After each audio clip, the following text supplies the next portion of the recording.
Hi there everyone, we're going to talk about word form in this video. What's that? Word form means the form of a word. So it's important to know the parts of speech first, but I'm really going to focus on just 4 of those forms of a word or parts of speech.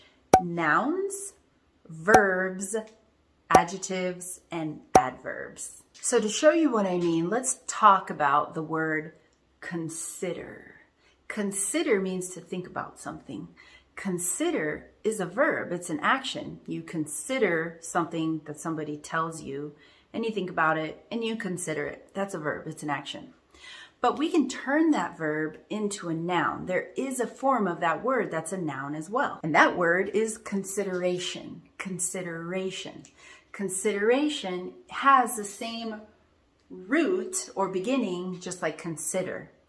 It's just that the end changes a little because it's the noun form. And then we could go and we could look at the adjective form. Considerable. Considerable. We have the same beginning, the ending changes. And then finally we have considerably, and that's the adverb form. As you can see, it ends with the ly. So what I'm pointing out here is that you can learn one word and have many different forms, sometimes all 4, the noun, the verb, the adjective, and the adverb, or sometimes only 2 or 3 or 1 of them. It just depends on the word. The important thing that I think people who are learning English need to know is how to know which one to use, okay? And so that means studying grammar, learning the rules, practicing the language, right? And knowing where a noun goes and knowing where a verb goes and that kind of thing. But also, even when you know that stuff, you might miss and put the word in the wrong place. So for example, sometimes students will write a sentence and they'll use a nice academic, great vocabulary word, but they'll use the wrong form. Like in this sentence, he needs to consideration this idea more. So what's wrong with this? The problem is that we've used the word consideration, which is a noun, and instead we need to use the base form of the verb consider because it's coming after to. It's coming here, needs to. You use the base form of a verb. So that's it. So how do we do that? How do we avoid making these errors? Let's talk about what we need to look for. So let me point out here again. Remember, this was a verb, noun, adjective, adverb. How do we know that? Well, you got to look at the ending, the end of a word. In English, the form of the word comes in the end of it, for the most part. Not always. Sometimes it comes in the beginning, but most of the time it comes at the end of a word, and those are called suffixes. And I'm only telling you that not because you need to know that, but because if you wanted to Google it, you can look up some more common suffixes, which I'm going to talk about here. But you can see consider, okay, this is the actual base of the word. So in this case, it doesn't really seem like there is a suffix in this case. It just has that word and it is the base of it. Consideration, that is a very common suffix ending for a noun. A bull. Considerable. A bull is a very common suffix ending for adjectives. And ly, okay? Ly, after a bull too, okay?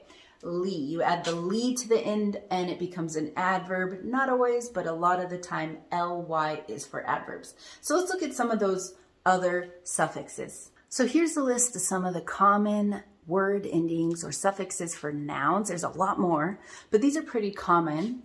So we have shun, okay? So for example, the word decoration.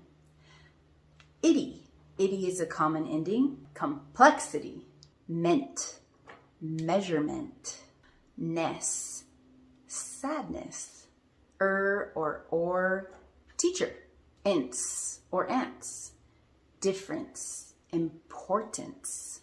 And then there's ing. The reason why I include ing here, even though it's usually used for a verb, is because we use ing to make nouns too when we're using gerunds, which are verbs that end in ing that act like nouns, like speaking, learning, studying. And they can be the subject of a sentence or the object within a sentence. So they're definitely nouns and they're really common. Now, the suffixes here that I've listed all kind of have different meanings too. But I'm not going to go into that just because it's going to make this video really long, and it's something that I think is a great strategy to learn the meaning of a word, is to study the meaning of the suffix. And you can definitely go and do that. But you could also just read and talk a lot and just recognize these. You don't have to study, you don't have to memorize this. Just sort of recognize that these are the forms that we use for nouns. Now let's talk about verbs. Now again, this is not all of them, but these are some of the common verb word endings that you might see and need to use. And it will be helpful for you if you kind of get familiar with them so that you don't use the wrong ending when you're trying to use a verb. So the first one is ify, okay? So for example, classify. You need to classify the types of errors you make in your writing. Eyes, realize. 8, exaggerate. N, threaten, awaken. And just a note on these verbs, these are the base forms of the verbs. Once you turn the verb into the form you want it to be, it might end with an ing, or it might end with an ed or an en, depending on what verb form you're using. But these, this list of suffixes is for just the base form of a verb before you change it. Now, let's talk about adjectives. Well, there's quite a list here, and this is definitely not all of them. These are really common ones, and I'll say again, if you can learn the meaning of these suffixes, it would help you to understand how and when to use them, and that is hard to do when you're learning a new language, but really it just takes kind of practicing the language, listening to it in authentic situations. But here I'm going to give you a list of the most common endings for those. So, us, okay? Delicious. 8, fortunate. Full, beautiful. Less, careless. If, creative. Int, confident. All, logical. Ed, and ing. Now I'm adding these two because even though they look like a verb ending, they actually can be used for adjectives when we're using participle adjectives. Words that look like verbs but describe a person or a situation. So I can say bored, I am bored. That describes me and how I feel bored. Okay, that's the adjective. Or I can say this thing is boring. Boring, that's an adjective too. So it depends on what you're describing that will determine whether you'll use the ed or the ing. Usually we use ed when we want to describe a person or something that is receiving the effect of something. Like, that movie's boring, I am bored.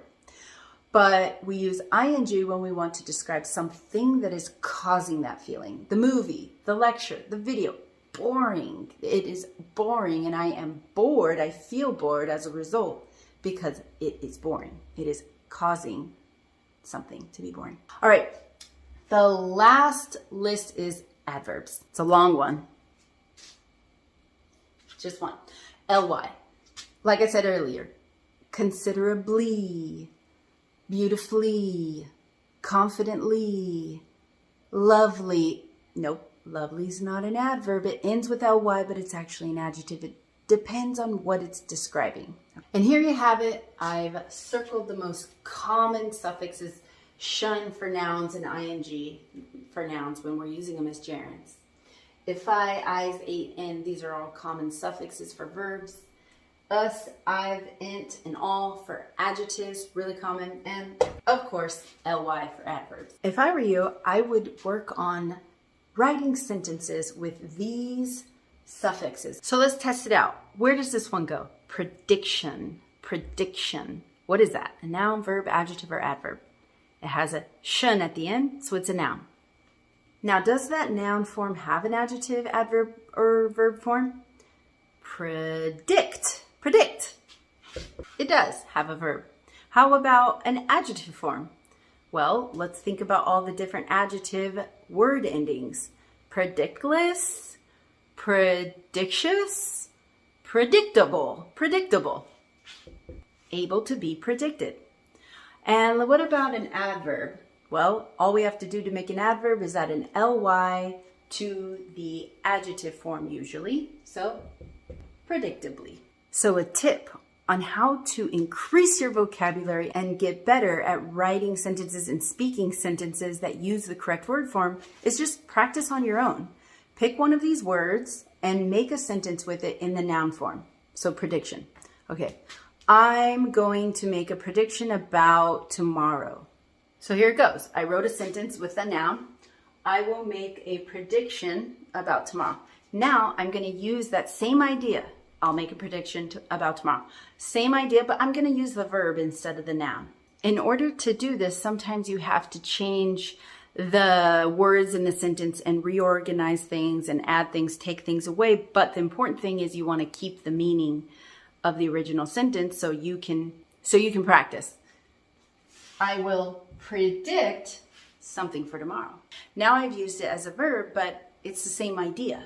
Let's try it with an adjective. The meaning changes a little bit, but tomorrow will be predictable. Now I've used it as an adjective. Now let's try it as an adverb. I planned predictably for tomorrow.